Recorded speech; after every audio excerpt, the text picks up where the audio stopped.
Aurangabad the city of gets.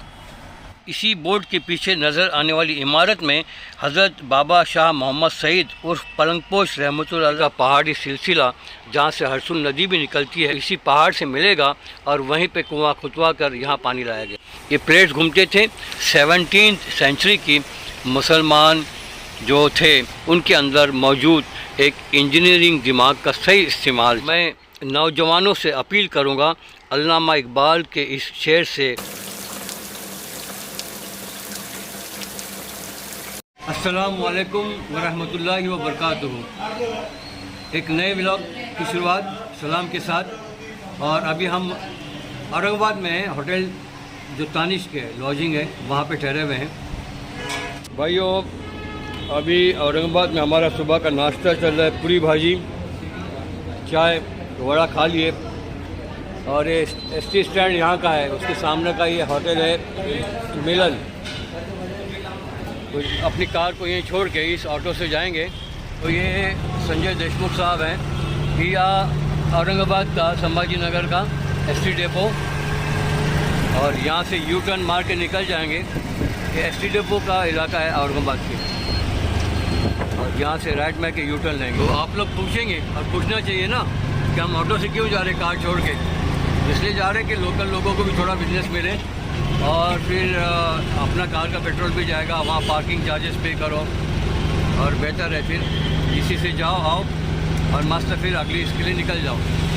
थोड़ा सा फ़र्क पड़ता है, लेकिन ज़रा अच्छा लगेगा, थोड़ा सा लोकल ट्रांसपोर्ट भी मिलेगा। सिटी देखते घूमते, ड्राइवर को भी टेंशन नहीं, लेफ़्ट मारो राइट मारो ढूंढते बैठो। Aurangabad the city of gates में आप सबका इस्तकबाल है। ये किसी ज़माने में खड़की नाम से मशहूर गांव था, एक छोटा सा गांव था। अलग अलग रूलर्स ने यहाँ पे हुकूमत की।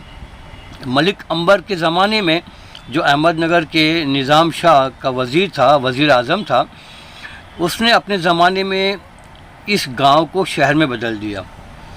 सिटी ऑफ गेट्स इसलिए भी कहते हैं कि इस शहर में दाखिल होने के लिए या एंट्री के लिए 52 दरवाज़े हैं। हम उन्हीं में से किसी एक दरवाजे से इस शहर में दाखिल होंगे। एक हिस्टोरिकल शहर है, तारीखी शहर है। तो चलिए हम आपको पंचक्की पे लेके चल रहे हैं, शहर की थोड़ी सी सैर कराते हुए।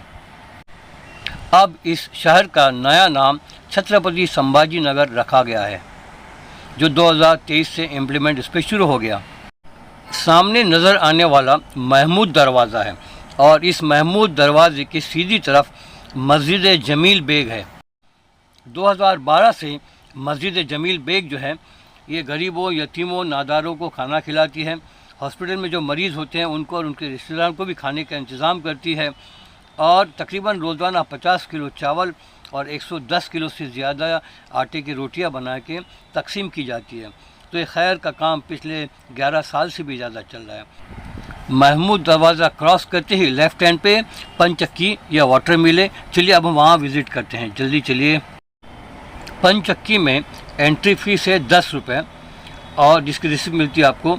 ये कॉम्प्लेक्स जो है ना, बाद में 1744 में अचलपुर के राजा महमूद ने इसको अपने खर्चे से तकरीबन 2 लाख रुपये खर्चा करके बनवाया था। ये पंचक्की या वाटर मिल 1695 में तुर्कताज खान, जो निज़ामुल मुल्क आसिफ जा के सिपह सालार थे, उनकी फ़ौज के इस इलाके के, उनके ज़माने में बनी गई। और ये बनने के 20 साल बाद जमील बेग खान, इन्होंने यहाँ का जो अपना तालाब जो पानी का दिख रहा है वो बनाया। पंचक्की का ज़ायद पानी या एक्स्ट्रा पानी इस नज़र आने वाली खाम नदी में छोड़ दिया जाता है। इसके बिल्कुल करीब ही एक अंडरग्राउंड हॉल बनाया गया है, और उसके ऊपर हाउस बनाया गया है। यहाँ का पानी उस हाउस में ले जाया जाता है, जिसकी वजह से अंडरग्राउंड जो रूम है, जो एसी से भी ज़्यादा ठंडे रहते हैं, और जहाँ पे इबादत वगैरह किया करते थे, आज उनकी रिपेयरिंग का काम चल रहा है। तो चलिए सबसे पहले मैं वही हिस्सा आपको दिखाता हूँ जहाँ बुजुर्गान दीन भी मदफून हैं। पंचक्की के हौज़ और मस्जिद के दरमियान ये बनियन ट्री है, जो सैकड़ों साल पुराना है और आज भी खड़ा है। ये यहाँ की तारीख़ बताता है। पंचक्की के बारे में बताने से पहले मैं आपको इसी कॉम्प्लेक्स में मौजूद दीगर इमारतें हैं वहाँ लेके चलता हूँ।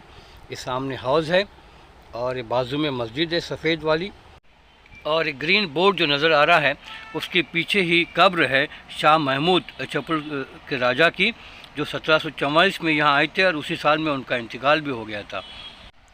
इसी बोर्ड के पीछे नज़र आने वाली इमारत में हज़रत बाबा शाह मोहम्मद सईद उर्फ पलंगपोश रहमतुल्लाह अलैह की कब्र में, जिनका इंतकाल 1698 यानी 1110 हिजरी में हुआ था, और उनकी बाजू में कब्र है उनके भांजे हज़रत मोहम्मद आशूर रहमतुल्लाह अलैह उर्फ हज़रत बाबा शाह मुसाफिर रहमतुल्लाह अलैह, जिनका इंतकाल 1714 में हुआ था।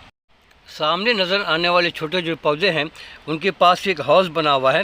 इस हाउस के नीचे बेसमेंट में एक अंडरग्राउंड हॉल है जहां हमेशा ठंडी हवा रहती है, ठंडा मौसम रहता है, और उसका फ़ायदा हमेशा यहाँ रहने वालों को हुआ है।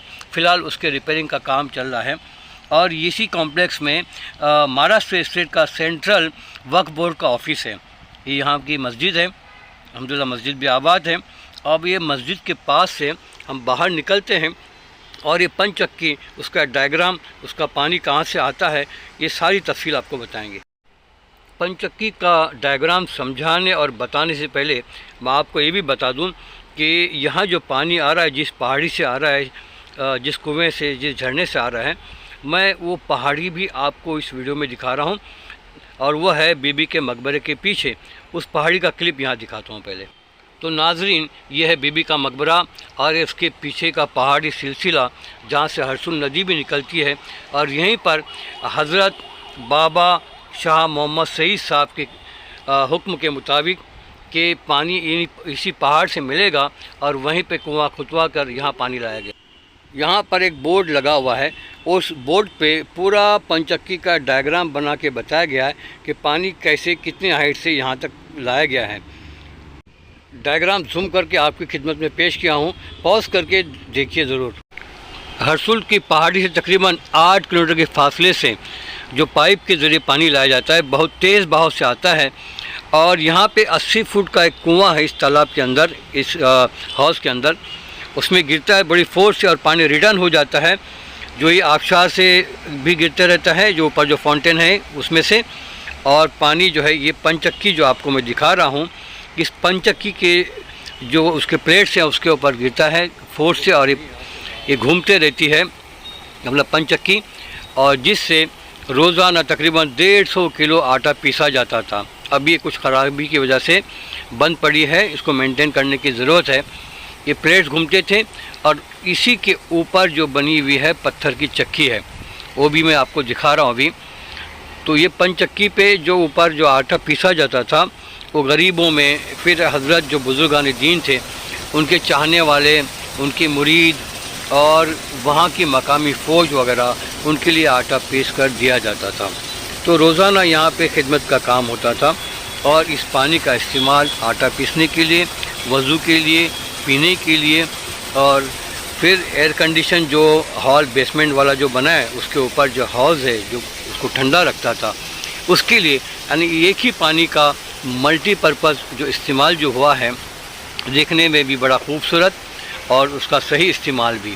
तो ये 17वीं सेंचुरी की मुसलमान जो थे उनकी ज़हनी इर्तिका, एक तरक्की पसंद लोग, और उनके अंदर मौजूद एक इंजीनियरिंग दिमाग का सही इस्तेमाल था। मैं नौजवानों से अपील करूंगा अल्लामा इकबाल के इस शेर से पहले कि वो ड्रग्स को छोड़ें, नुक्कड़बाजी छोड़ें, टाइम पास छोड़ें, सोशल मीडिया का गलत इस्तेमाल छोड़ें, और अपने अंदर जो जहन है, तेज़ जहन है, क्रिएटिविटी है, इसको बाहर लेकर आएँ। और वो शेर अल्लामा इकबाल का ये है कि नहीं है ना उम्मीद इकबाल अपनी किश्त वीरां से, ज़रा नम हो तो ये मिट्टी बड़ी ज़रखेज़ है साकी। इसी शेर के साथ आज का एपिसोड ख़त्म करता हूँ। पूरा देखने के लिए बहुत बहुत शुक्रिया। जज़ाकल्लाह।